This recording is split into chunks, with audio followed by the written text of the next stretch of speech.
welcoming Emma and Nadia. We just had a reading quiz. You guys need to do that as well. Have the reading quiz, and you get that from your mom. And now we're going on to our note cards. So this is the part you guys have to watch about the last 20 minutes of class, and we all hope you did great in your volleyball tournament and had a wonderful time. Alrighty, where did my clicker go? Everybody has your note cards out? You can do a little early American history here with Puritans and Separatists. All right, first of all, they started in Scrooby, England, which is about the coolest name ever. Scrooby, England. And they were relocating because they were escaping persecution. The persecution, of course, was because they were, we'll say, off-brand Protestants. What was on-brand for England if you were Protestant? The Church of England, otherwise known as the Anglican. So if you were Anglican, everything was great. But if you were Dutch Reformed, which I think is your heritage, or Presbyterian, any form of Presbyterian like Lutheran or Calvinist, you were persecuted because it wasn't what was the normal expression of Protestantism. And you guys remember this, I think, from our last lesson about the 30 Years' War, which was the last major religious war between Catholics and Protestants. The whole thing is that back in these days, there were strict boundaries that established which religion was ruling in those boundaries. So I want you to think for a minute, not about America having a major religion, but think about it state to state. Because in Europe, the countries are much smaller and closer together. So has everyone here been to North Carolina? Okay. And it takes, if you hop in a car and you drive south to North Carolina, when do you hit the line? When do you go into North Carolina? And about how long? No, it doesn't take 3 hours to get to North Carolina. No, it doesn't. It might take you 6 hours to get to western North Carolina, but to get to the border of North Carolina is about how long? Not even 2. It's really about 1 hour and 15 minutes. It's close. If you go down Interstate 85, you hit it in an hour and 15, just south of South Hill, Virginia, which might be a place your parents have stopped before. All right, so that's how close North Carolina is to us. What if in Virginia you could be a Baptist but not a Presbyterian? Like in Virginia, it's totally cool to be a Baptist, but if you tried to baptize your children as infants, or if you tried to attend a Presbyterian church, you couldn't get a job. You would end up maybe getting thrown in jail for doing something terrible, like baptizing your children, your infants, or just doing something that's kind of a basic Presbyterian thing to do. But you cross the line into North Carolina, and all of a sudden it's illegal to be a Baptist. You can't baptize people who are professing Christians as adults anymore, and you're only allowed to baptize infants. And, there's just this huge variation. That's how different it was. The patchwork of rules in Europe, it was literally like from community to community, something that's completely fine and good and legal would be out against what they wanted you to do in such a small difference. So when these separatists said, we're picking up our families, we can't take it anymore, we're going to go to, where did they go? Holland. We're going to Holland. We're going across the North Sea. We're just going to pop over there. It's not a huge trip, but it's further away from England. We're going to a new place. There were some problems that they ran into, and the quiz had a couple of these, but there were some problems that I'll just tell you all 4. You only had to have 3. They were farmers, and they really weren't equipped to work in factories. They also didn't really want to work in factories. That wasn't their thing. But for children, it wasn't so much the factory work. Like, they're children. They can do whatever they need to do. The problem was they weren't going to school. So why would a Puritan want a child to go to school? What do you learn in school at its most basic level? Reading and writing. Why do the Puritans want their children reading and writing? To read the Bible. That's the whole thing, is that they do not want their children to go to mass and have a priest tell them everything to believe. They want their children to be able to read, understand the Bible, and think for themselves. It's very important. So that was a big deal to them, that their children weren't in school. They also were picking up wild Dutch habits, whatever those were. I have no idea what the wild Dutch habits were. But they weren't speaking English. The kids were doing that. Why didn't people in Dutch go to school? I think that it was either that the Dutch didn't prioritize it, or maybe these people didn't have their community network anymore, and so their children had to work in order for them to live. Probably factory work didn't pay as much for the adults. I mean, public schools weren't standard back then. Children going to school had been part of their community, but throughout history, children have mostly worked, not been in school. Until we'll actually talk about, this year we'll talk about the beginning of the American public education movement. I saw that on our curriculum. It's coming up sometime in the next month or two.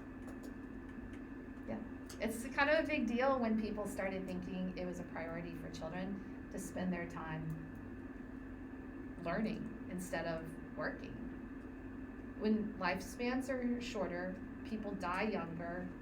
If you go to school till you're 20 or 22, that could be more than half of your life spent in school, which many people thought of as a waste if they weren't prioritizing education. And these folks prioritized education because they were Christians. And then this guy, William Brewster, was printing and shipping religious materials. Oh no!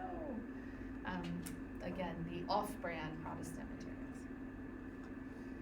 All right, there were these adventure seekers that joined them on their trip. The adventure seekers, Addie, do you remember what they were called? It was on your quiz. The adventure seekers. It was they made up the pilgrims, but it was the Puritans and then the strangers, right? They called these adventure seekers the strangers. Oh, Bethany, do you want to turn off the lights so we can see this picture? This was hanging in the Capitol in Washington, D.C. It was painted in 1857, called the Embarkment of the Pilgrims. I want you to pause for a moment to look at the painting job here. It was painted in the mid-1800s, so this was during a time where painting was following a romantic trend. You see the romanticism in the way the light is, and also sort of the softness of all the lines. Things that soften it. Yeah, Addie? Yes. Well, and that's symbolic, which is, again, a very romantic thing to put as symbolic. What would the symbolism, the Bible symbolism, be for that?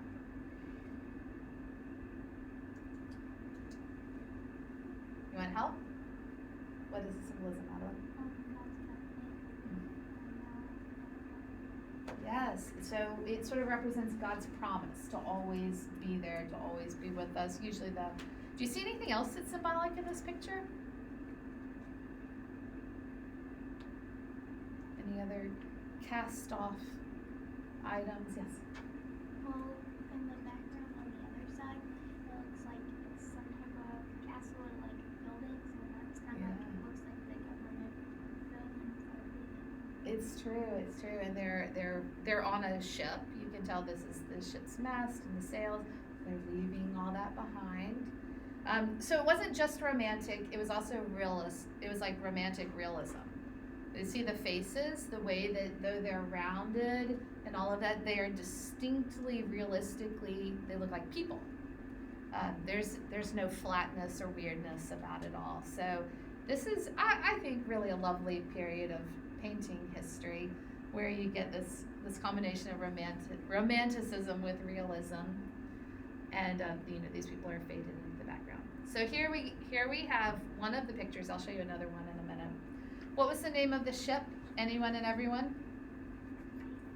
is the Mayflower. 102 people smushed on that ship.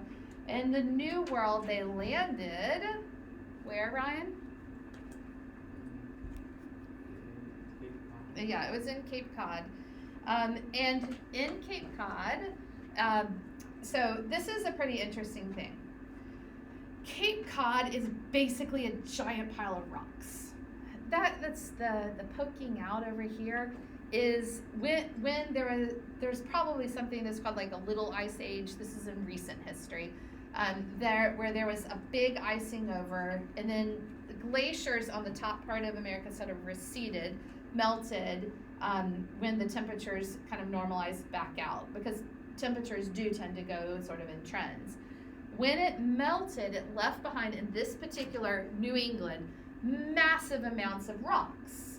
They sort of probably melted out of the glaciers, and in this particular part of off the coast of Massachusetts, just a big pile of rocks built up, which makes this really cool landform that we call Cape Cod. But if you go to the beach at Cape Cod, I mean, and I should say, of course, there was then, soil on top of it, and trees grew, and land, and blah, blah, blah. But if you go to the beaches are beautiful. They are just rainbow-colored rocks all over the place. It's such a neat place to see a beach. It's nothing like our coastal beaches with all the sand. It's just these beautiful rock beaches. And also, if you go down here, you come to Rhode Island, and Rhode Island is super craggy cliffs and rocks. So the entirety of the coast of New England is rocky. Go up to Maine, it's going to be rocky too. It's all rocky. I'm telling you this because it plays into the story here. You see the pathway from England over here. They landed on Cape Cod. This is the first time they hit land. And clearly knew this is not the mainland. Cape Cod's not that big. You can easily tell, oops, this is just some sort of promontory or island or something. So after hitting Cape Cod, they needed to go where? Where were they supposed to have landed? Virginia. And they knew that the storms had knocked them off and they needed to go south. So they started going south this way. But you have a problem when you're trying to hug the coast to stay closer to supplies and you're heading down. What do they keep running into? Rocks. Everywhere. Rocks, and more rocks. And just off the coast here, it's not going to be that deep. So there's rocks, and more rocks. This is bad for boats, isn't it? You can really run into problems. You can completely break your boat with all these rocks. And had they kept going, they would have just hit more rocks. It's just rocky everywhere in this area. So when they got down to this part of Cape Cod and realized where they were, the captain of the ship said, I know a place we can go. And he turned the boat and came back up, and they stopped here in this, obviously it's a good place to be for a ship, right? After all the storms and all this is a nice, safe bay to be in. They paused, and this is where they signed the Mayflower Compact. And then they popped across the bay to an area that we call Plymouth Rock. Has anyone in here ever been to Plymouth Rock? You have, okay. It's not the exact same as what it used to be. They apparently tried to move it, dropped it, I don't know. There's some, it's smaller than it used to be, but still impressive. Yeah, there's a lot of kind of big rocks up here. This is a cool area to visit in terms of just the way that the land is. And also, if you ever drive the coast, they have lots of cows all the way up the coast. They have tons of really good ice cream stores. So if you were ever to drive the coast, you'll get every couple of miles, ice cream store everywhere you go. But right here, this is Plymouth Rock. Right here is where Boston is. A little bit closer to the entrance to Cape Cod. And this is where they landed. But they did not land until they first signed the Mayflower Compact. Who wants to explain Mayflower Compact to me? You got a note card in front of you. You got some help. Okay, Madeline? The Pilgrims agreed to be self-governed and to follow codes and protect traditions. Okay. This is a really, really, really big deal when they signed the Mayflower Compact. They thought they were going to fill in the blank again. They thought they were going to be in Virginia, which was under the laws of England. But they didn't land there. And where they landed had no laws. It wasn't Virginia. So what happens if people get into a fight and one person, steals something from somebody else? Or what happens if somebody gets so mad that he murders another person? What do you do when there's no law? And this actually did happen within the first year of them being there. They established the laws because they were Christian in the way that they thought about the kind of sinfulness of people. People are going to mess up. We've got to have laws. We've got to know how to address it. When people say to you that America from its founding was an essentially Christian nation, have you ever heard that before? Yeah. They're not really talking about Jamestown, right? We know this because we just studied Jamestown. Jamestown was a business venture. It was very much people trying to make money. They weren't talking about that. They were talking in large part about Plymouth and the kind of American experiment that happened by people establishing a government that acknowledged the sinful bent of people and then tried to come up with a way that laws could protect that. The beginning of what you would say was really a democratic way, or a democratic republic way of viewing things, representative democracy. Instead of heavy-handed rulers saying, I am Anglican, you must be Anglican, the Pilgrims allowed the strangers to not be pilgrims, or not be separatists. It was like the laws were not going to dictate what happened in a person's heart. So this is the big difference in an establishment of the society that we see in the Mayflower Compact. Here is a picture, I think it's in your book, of the signing of the Mayflower Compact from 1899. They called this settlement, everybody say it? They called it New Plymouth because they started in Plymouth, England, and this was just their new expression, just like that whole area is New England. The very first words they heard, this was a bit of a trick question on your quiz to make sure you had read correctly. Who was the first person they heard? It was Samoset. Squanto was the one who ended up living with them, but Samoset was the broken English first version. This is a person, William Bradford. You should know his name. I actually have a biography of him in my book in my bag right now. He held the position for a really long time and helped Plymouth get established. And then here's the person that the second lesson was about. Did you guys enjoy reading that history from Squanto's perspective? It was a neat way to think about how he overlapped and interacted with the Pilgrims. It really helped me think about how God's sovereignty worked itself out, even despite the sinful way that he was treated. All right, everyone tell me his tribe. It was the Pawtuxet. They do not exist anymore. In fact, they didn't exist when Squanto showed back up, sadly, because what had happened to all of them? A plague that probably the Europeans brought because it didn't kill them.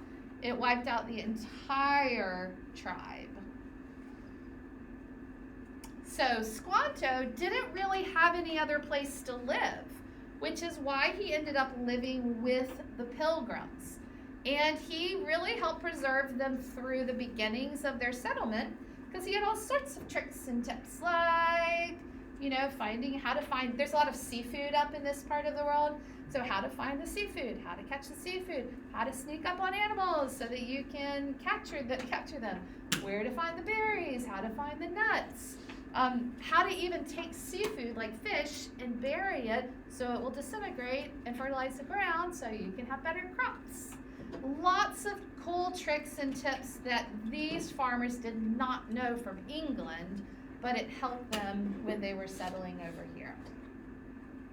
They celebrated with what? the first Thanksgiving, but they had a really hard winter after that. But nevertheless, this is where we get our Thanksgiving idea from. And then tell me this, where do we see the sovereignty of God in this story? Yes, Madeline? Even when Squanto was captured, he used his knowledge of English to help. Yes, for sure. Does anybody have a different thought on the sovereignty of God? Yeah. Even though his tribe was gone, he was still able to live. That's right. He would have otherwise died with them. Anybody have anything else that struck you about God's sovereignty? And then what's the clear sinfulness of people? Kidnapping. What else? What else terrible stuff happened? Kidnapping and enslaving. You know, and just in general, the ethnic bias that was against him. And yet God used this. Did God design it?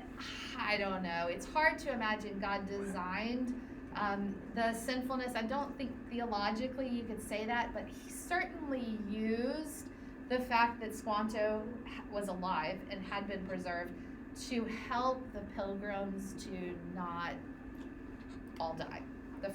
Not just the first winter, but the first 2 winters, because both of them are really hard. And that's the end of our Squanto Pilgrim lesson. We'll pick up Puritans next time. Thank you for class.